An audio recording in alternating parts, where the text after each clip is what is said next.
today in Rich in Relationship. We're going to talk about the roadmap to marital success. How do we create that feeling of synergy again, even though, let's be honest, in love is not something we can recapture. A servant leader supports the leadership of others. And if they fall, the servant leader picks them up and helps them dust themselves off. And if they succeed, the servant leader applauds them, validates them. Welcome to another episode of Rich in Relationship. I'm your host, Rich Heller, and today is the conclusion of the series we've been working on. It is the roadmap for long-term success, thriving together, building that synergistic marriage that you dreamed of when you were feeling in love and passionate and juicy, when you wanted to give everything for that partner. How do we create that feeling of synergy again, even though, let's be honest, in love is not something we can recapture? That's an interesting idea. Even though we can't recapture being in love, we can recapture the vision that was created there. We can recapture the feeling at times. And the reason why we can't recapture being in love is it takes a lot of time and energy to build the experience of in love. This is almost a segue to another podcast, but let me just lay this out for you a second. In love is a state that two people engage in when they recognize in the other person qualities that they value, that they want. They see someone that can help them fulfill themselves. Yeah, they could fulfill themselves without them, but that other person can really help them, can match them, can guide them. In love is a state that two people invest a lot of time and energy into. It isn't just something that happens, right? In the movies, in love is like, oh, you look across the room and that's almost never happens that way. Though you can get tastes of it when you meet someone. You can meet someone and have a sense of that future because that future has already happened. But it isn't just that. It's the time you put into it. It's when you are building the in-love experience, the two of you are feeding in all 5 love languages: touch, gifts, acts of service, words of affirmation, and quality time. You're investing all of that. And everybody's happy for you. In fact, they give you rope to be in love because they love that you're in love. Even your job gives you rope to be in love. They allow you to be a little distracted because you're so freaking happy that it rocks their world in a positive way. But that can't go on forever because in real life, we need to continue to grow and produce ourselves. And that's why in love is almost not reproducible. But it creates the roadmap for synergy. In the in-love state, you see the possibility of the relationship it is that you have already created in the future, is what I'm trying to tell you.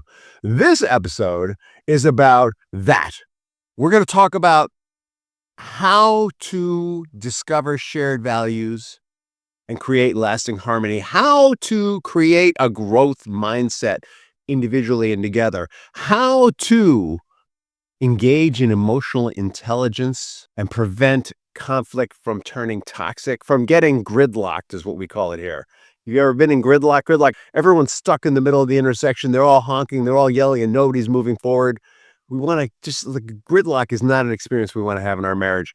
We're going to teach you how to lead in your marriage separately and together, which we've covered in this podcast.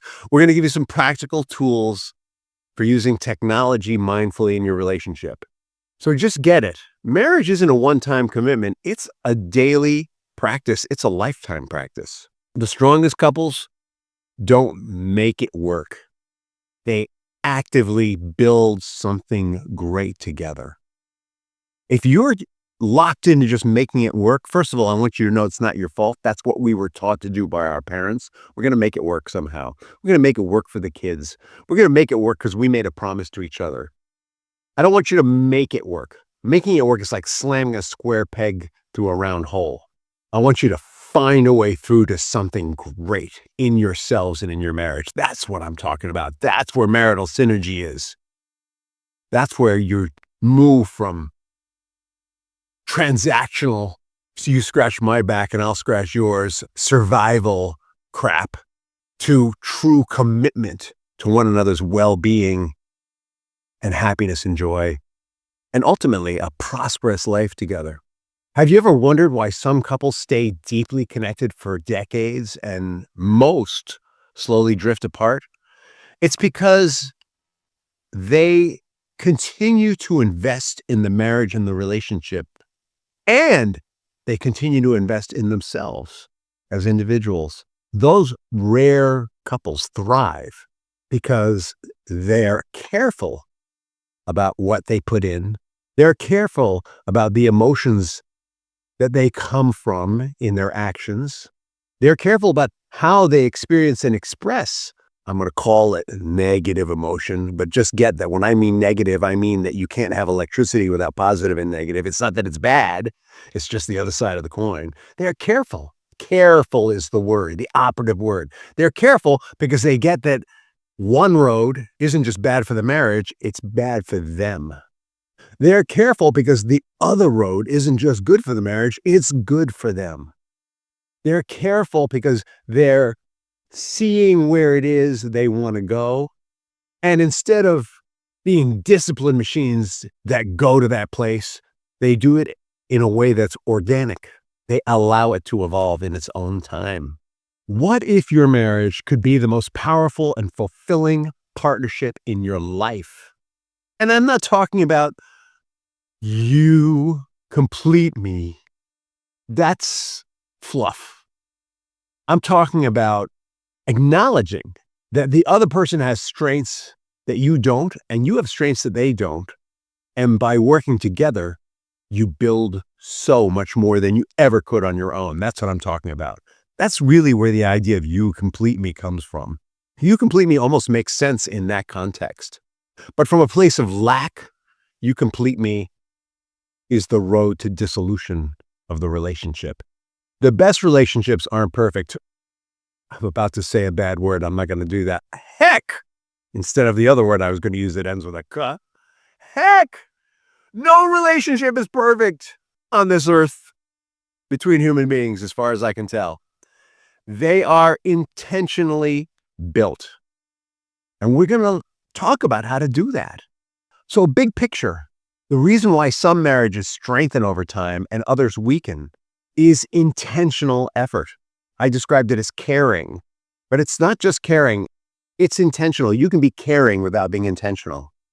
You can be a nice guy or a caring wife and not be intentional. Intentional means you got someplace you're going. Intentional means you have a way that you're going to get there. Intentional means that you're going to put your best foot forward and get help with your weaker foot.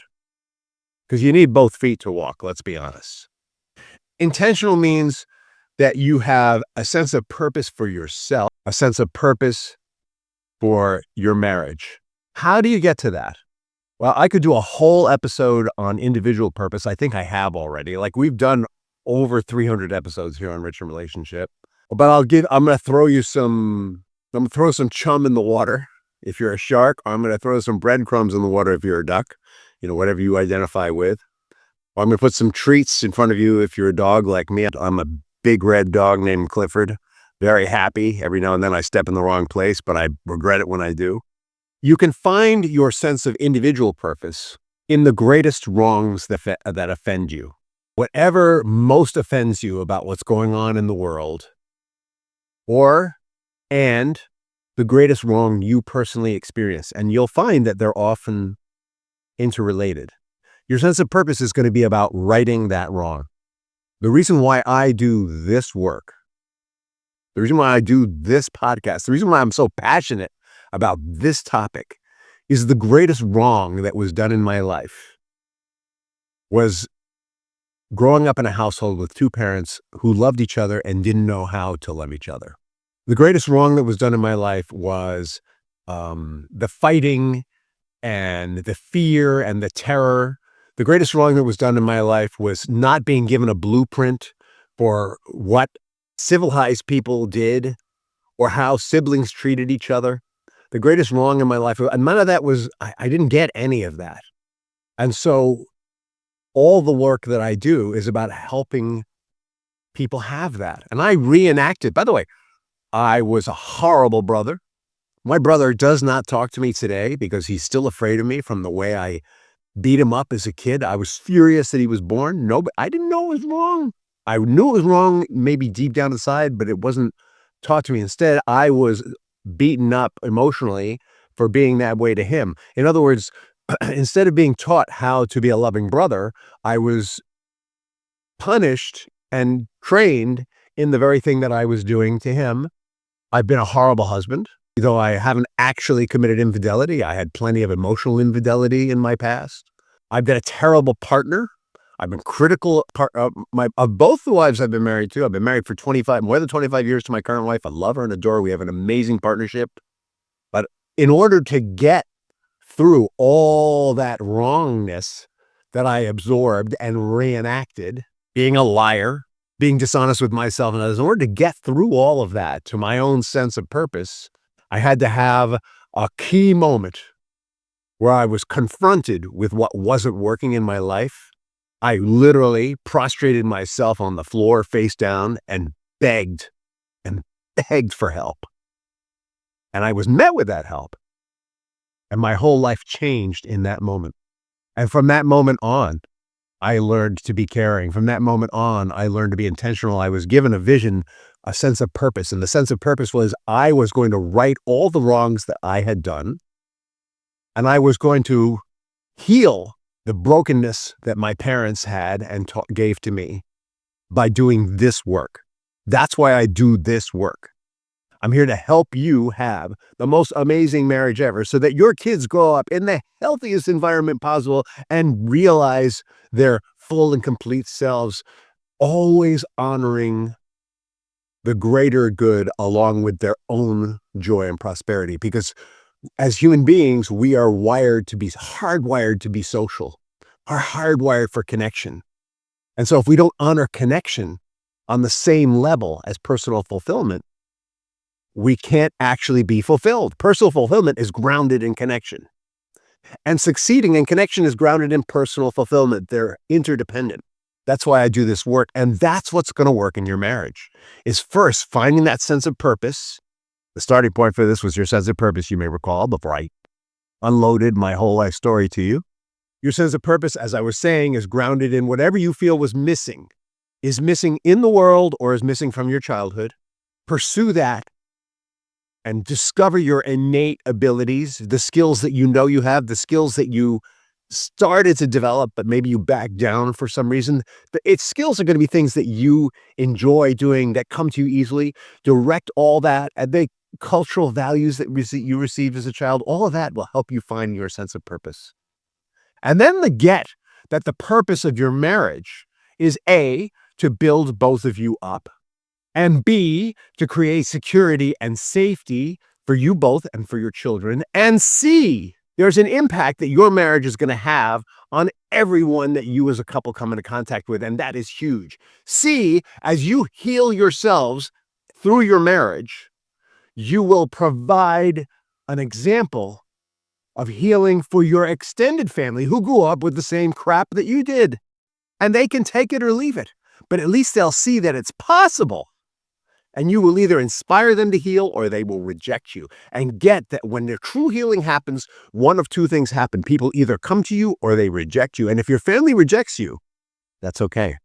It's painful and it's sad, but it's okay. If you feel that you've discovered your sense of purpose and you're in a marriage that's purposeful and loving and kind and gentle, if your family can't be around that, there's something wrong with them. That's not your problem. I'm speaking as someone who has family that doesn't want to be around him. It's not my problem. I love them. When they're ready, they will come. So that's your individual sense of purpose. And the marital purpose is partially to create that safe space. And the marital purpose is to provide that healing for the immediate family. And the marital purpose is to make that difference in the world, because we all want to leave the world better than we found it for our children. The marital purpose is to create a safe, trusting environment where everyone can grow and blossom. So, step one, find purpose. In that purpose, you're going to find your values. In that purpose, you can communicate them clearly. Values are not that hard. Here's an exercise that I give people to help them find their values. And you can do this with your partner. An exercise, if I'm working with someone in intimate relationships, for example, I will say to them, we're going to do an exercise. I want one-word adjectives that describe what's important to you about intimate relationships. And they will say love, connection, trust, safety, integrity, intimacy, or whatever comes up for them. And whatever words come up, those are the values that are important in that context. And get that your values change from context to context.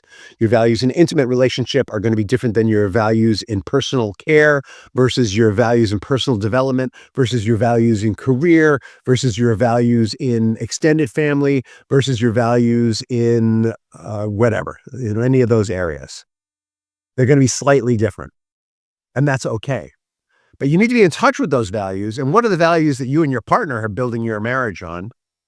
They don't have to be in the same order. And sometimes you may even appear to be in conflict when your first level value and their first level value are not the same. But that doesn't mean you're in conflict. It just means your priorities are a little different, and you can work through that. Help a lot of couples with this. So, core pillars: sense of purpose, purpose of the marriage, vision for yourselves as individuals, vision for your family. Shared values we talked about. Getting in alignment on these, really important. Once you have these, this is the foundation, right? The foundation for a thriving, synergistic partnership, loving partnership, synergistic, loving partnership. Next is a growth mindset, right? And it's not unusual for some of our old hurts and our sadness and our fears to kind of get in the way of growing individually. And we might even start blaming our partner for that. They're holding us back. They're keeping us from moving forward. And there may be truth to that, but mostly the truth is no one can hold you back unless you let them. And when we get into that space, that's the opposite of a growth mindset. All right. We talked about in the last episode, there's a full range of feelings, and we were given these feelings because they're necessary and vital to us. Right.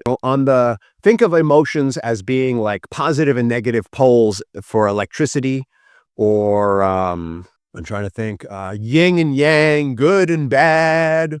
We think that in life we want to have only the good and never the bad, but look at the world, you kind of have to have both. It's a mix. You can't have one without the other. It's what they call a dualistic world. Maybe the dualism is here, and the way we think about it, I don't know, but it just seems to be the way we've set this up. There's life and death, dualism. Can't have one where the prospect of the ending of life drives us to live a life that's more purposeful and fulfilling. If you were going to live forever, you might not live with the same intensity. Maybe, I don't know. I'm just laying it out there as an idea. All right. So with that said, on the negative end of the emotions, in my coach training, they used to call it catabolic or destructive. I actually like that. What I like better about destructive is if you were building a house, sometimes you got to tear down a wall to fix something. Sometimes you got to tear down the whole house and build a new one. You need that destructive energy for constructive energy. They go together. If you're cleaning out your closet, you got to take stuff and throw it away. Destructive energy. You need to set up new shelves. Constructive energy, right? You got to have them both. So on the catabolic side, you've got hurt, sadness, fear. And then right on the border of catabolic and anabolic is creative energy. You have anger. The reason why anger is kind of on the border is anger is a jumping off point. In hurt, sadness, and fear, you've already lost. You're a victim. There's no winning. When you're hurt, you're a victim. You've been hurt. When you're sad, you're mourning the fact that you've been hurt. When you're fearful, you're afraid you might get hurt again. When you're angry, you're going to get that SOB for hurting you. Now, it's still destructive because it's grounded in destructive emotion. I'm going to get you. I'm going to win, you're going to lose. Not good for the greater reality, but a jumping off point. If we hang out in those other feelings, we don't move forward. In anger, we actually get to move forward. But it's really meant to be a starter motor. I know we all have freaking hybrid engines now, but in the old days, we used to have an electric motor that started the big gas motor, right? Anger's like the little electric motor that starts the big gas motor. And the problem is sometimes we think anger is the motor and we burn ourselves out. The starter motor will burn itself. If you run a an old school engine on an electric motor, not a modern hybrid or electric car, that electric motor will burn out if you try and run the engine on that. Run the car on that. The big gas engine is what made it go. So I need a modern metaphor. I shouldn't have to explain old technology to you, but that's how it is. The anger is meant to start the bigger motor, and the bigger motor, can be all right, I get it. I'm really angry. This sucks. Something needs to change, but I know that if I'm angry, I'm going to hurt the ones I love, or I'm going to hurt people that I don't even know, but it'll come back to what goes around comes around. It'll come back to bite me on the ass. Right. And the thought, it goes around, it comes around, is part of what or hurt the ones I love, is how we take those negative emotions and move over to the positive emotions. When we're angry and we think, I'm really angry, I need to change this, but I don't want to do to other people what I feel like has been done to me, it moves us into a space where we start to think, how can I move this forward constructively? And we start to move into caring, and we start to move into love, and we start to move into positive emotion. Positive emotion builds positive emotion. So we've got these two sides. And a growth mindset is the acknowledgement that, yeah, I need to have hurt, sad, fearful to connect with other people, to have empathy for other people. I need anger to not hang out and being a victim. Hanging out and being a victim leads to depression in the long run, or just long-term sadness. And I need to come from positive emotion to build a thriving marriage. And what that means is I need tools to express those negative emotions that aren't scary or threatening to my partner so that I can get them out. And I need tools for acting on those positive emotions so that my marriage and my life can blossom and grow. That is a growth mindset. And we need emotional intelligence to do that. And those negative emotions open the door to emotional intelligence. Emotional intelligence is, I know what it's like to walk in your shoes. In fact, I have walked in them. And it might lead to compassion. I'd like to help you. And when we're in that space of emotional intelligence and compassion, that's when we can lead strategically and compassionately. We can become servant leaders in our individual lives and in our marriage, right? And that is what's central in a synergistic marriage. Any other kind of leadership defrays the marriage. Any other kind of leadership becomes tactical. It becomes transactional. Hey, can't you see I'm working hard here for you? But strategic, emotionally intelligent, grounded leadership builds the marriage and builds us. And by exemplifying servant leadership isn't I'm in charge, let me show you the way. It's I love you. I'm here to build you up and support you in your purpose while I develop and grow mine. Part of my purpose is to help you in your purpose. We define that in our marital contract. And this is where I feel like we need to go, and I will be moving this direction, and I'd love for you to join me. And as we move in this direction, there are ways of relating things that need to happen that I'm not as strong in that you are. And I invite you to take the lead in those areas. And then when they take the lead, you surrender to their leadership and allow them to make mistakes. Even if you think what they're doing is wrong, you allow them to make mistakes because you recognize they're stronger in this than you are. A servant leader supports the leadership of others and builds up the leadership of others. And if they fall, the servant leader picks them up and helps them dust themselves off. And if they succeed, the servant leader applauds them, validates them, acknowledges their success in their role as a leader in that area. How do we get there? It's all about rituals, traditions, and habits. It's about a frame or rules of life for your marriage and yourself. First, you develop habits, rituals, rules of life for yourself that develop all these areas that we just talked about. Rules of life that keep you focused on the pillars of marriage. Rules of life that keep you keep you focused on the values that you have, that keep you allow you to have the catabolic negative emotions without dumping them on your partner, allow you to express the catabolic emotions in a way that feels safe. We talk about I statements a lot for that, and allows you to take that anger and use it as a jumping off point for positive action. Practices that allow you to continue to grow in your emotional intelligence and practices that help you to grow in being a servant leader who enables other leaders around them and empowers other leaders around them. And I like off the cuff, there's a huge range of practices, habits, rituals, and traditions. What are the traditions of your family that communicate your values, that reinforce your values to each other and to your children? What holidays do you use? How are you using those holidays to communicate those values? Are you just giving gifts, or are you talking about what it really means to you? How are you communicating about money? Do you have regular discussions about money? Do you have date night? Do you have a morning ritual and an evening ritual with your partner that helps you stay in touch as you both change and grow so that you can move together? Yeah, so you need traditions, you need habits, you need rituals that build you up as an individual and build your marriage up, like we've gone over a bunch of them, and build your family up. But there is another piece to this, and that has to do with how are you using technology? And lastly, it's related to technology. What's your network of support? Now, we don't often think about technology as our network of support. But honestly, the way we use technology today, it is part of our network of support.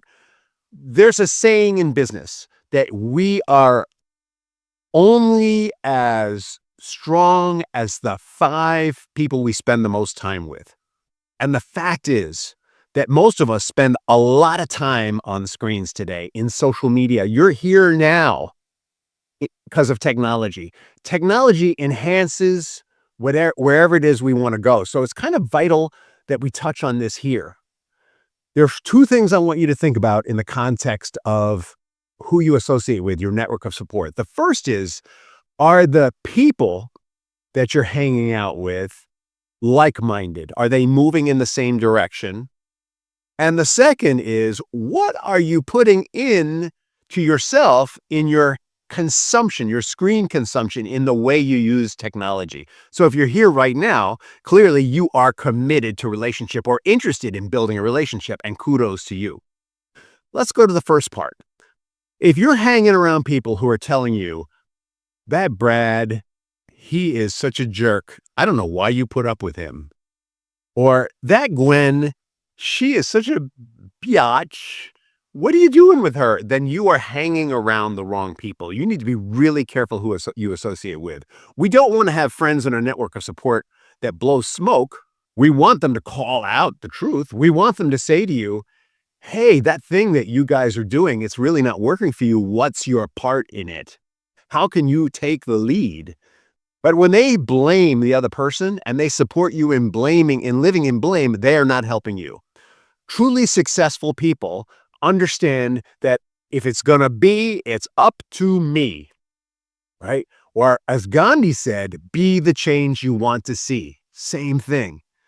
We want to associate with people who are just like the values we talked about here. They have pillars in their life. They have values in their life. They have a vision and a goal. They have emotional intelligence. They have a growth mindset, and they are servant leaders. And they've got structure that supports them in all those things. We want the people we associate with to have those things also. If you don't think you have those things, and I want you to know that I went through a period where I threw out most of my old associates and brought in new ones. You need to start first. Set the intention. I'm going to hang around winners. I'm going to hang around people who are building from positivity. I'm going to hang around people who have successful marriages because I want to have a successful marriage. Just like I hang around people who have business success because I want to have business success. I hang around people who are good golfers because I want to be a better golfer. I hang around people who are strong karatekas because I want to be a better karate student. That you associate with people who have the strengths you want. Identify those people and build relationships with them, and it will happen. If you simply say to them, I so admire what you've accomplished, and I'm looking to accomplish that, please Let me know how you did it. They will be happy to tell you and build a relationship with you, most of them. And if they don't, they're not the kind of people you want to associate with, because anyone who has moved up understands that you don't move up alone. Not only do you get a hand up, but you put a hand down. If they're not willing to put a hand down, they're not who you want to hang out with. We get built up because others want to build up. We build ourselves up by helping others build up. That almost seems to sound like you should hang out with people, or what it's not a winners or losers thing. It's people with the same intention, and you're all going to be on different levels. We have men's groups here at Rich in Relationship, and these men are in different levels of the journey in building this synergistic life with their wives, taking the lead in their marriages. Some of them have been threatened with divorce. Some of them have that synergy and everything in between. We recognize in those groups that we are helping each other move up, and we're helping each other see our blind spots. That's what you want in every area of your life, particularly around your marriage. Now, screens will grow or shrink your ability to be emotionally intelligent. If you are watching a lot of violent movies and watching a lot of sexual movies, you're going to start suffering from compassion fatigue. Watching people get beaten and murdered and shot at and killed again and again and again numbs our compassion. You can't watch people become victims over and over and over and glory in the strength of the victor without some form of compassion fatigue. It reduces your ability to empathize. We become numb to the idea of warfare. I'm not saying you should never watch that stuff. It's about how much you're watching it. If you're watching movies about infidelity and sexual relations that are out of alignment with your vision for your marriage, let's just go with that. I don't want to get too judgmental here. Then you're going to erode the values that you meet your marriage with. You've got to be really careful what you put in the computer, because it impacts the way you see and feel and think. I told earlier a story about a woman who had a relationship with AI, or a man who escaped into pornography. These are things that ultimately take down. That's about fulfilling carnal needs instead of being willing to sacrifice carnal need for something bigger, right? The space I want you to wrap your mind around as a partner is sometimes we're going to deny our bodies a little for our families. If you want to be fit, sometimes you deny yourself a little sugar. If fitness doesn't matter to you, you eat whatever the hell you want and you don't exercise. So I'm telling you, if your intention is to have fitness in your marriage, you need to be really careful about how much time you spend on screens. Are you addicted to, most of us are addicted to screens. What are the rules of life you have around this thing? All right. I now have a rule of life around this where I don't look at it for most of Sunday. I put it down in the evening around 8 or 8:30 and stop looking at it. I'm thinking about getting a whole nother phone just for my family for emergencies, so that they can contact me on Sundays when I have a day of rest, so that I can put this where my business and all my scrolling and social media interaction happens. I can put this down for all of Sunday. But if my wife needs to get me and it's an emergency, or if my kids need to get me, it's an emergency, I'm thinking about getting an analog phone that they can just call me on. Like, think about, what are the rules of life that you're going to have around your screens? What are you going to consume? How much are you going to consume? When are you going to consume it? I put all screens down about 2 hours before I go to sleep at night, because the studies show I sleep better. What are the things you need to do to build yourself up? And what are the things that you're doing that might be taking away? And I'm not saying you should never go to social media. And I'm not saying you should never watch a violent movie or a show that has some sex in it. What I'm saying is you just want to be really intentional. You need to be as intentional about your screens as you are about your friends. How do you do that? If you have created caring communication, then you can be vulnerable in that way. And you can take the lead gently. Do you have a vision, a shared vision? Not a shared vision for 5 years. Do you have a shared vision that goes out 30, 40, 50 years? What is the shared vision you've developed around your aging parents? How will you both handle your aging parents? If you're not seeing completely eye to eye, that's okay. It's not about, oh, honey, we have to take our aging parents in because that's the only caring and compassionate way to help them. Or, oh, honey, we have to send them off to a home because we can't possibly bear the responsibility. It's more about, all right, what do we want for our aging parents? How much money do we have? How much patience and caring time do we have? What resources do we have? And what might be the best way to do this that fits within our individual sense of purpose and our family's sense of purpose and is good for our parents? In that order, me, us. What's the shared vision for your grandchildren, great grandchildren? Are you looking forward to that? What's your vision for yourself when you're 80, 90, or maybe even 100 years old? They say that folks are going to live to be 125 in the coming season. That's what they say. Start to wrap your mind around that stuff. It's not about having a perfect vision. It's about having some sense and talking about it and charting a path through those waters. The way America was discovered, they were trying to find a way to India from Europe. The idea, though, was they wanted to open up a new trade route, a more efficient way to increase profit, right?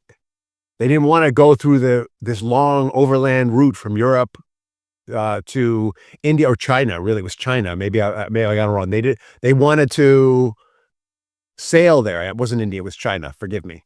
And what they discovered was America.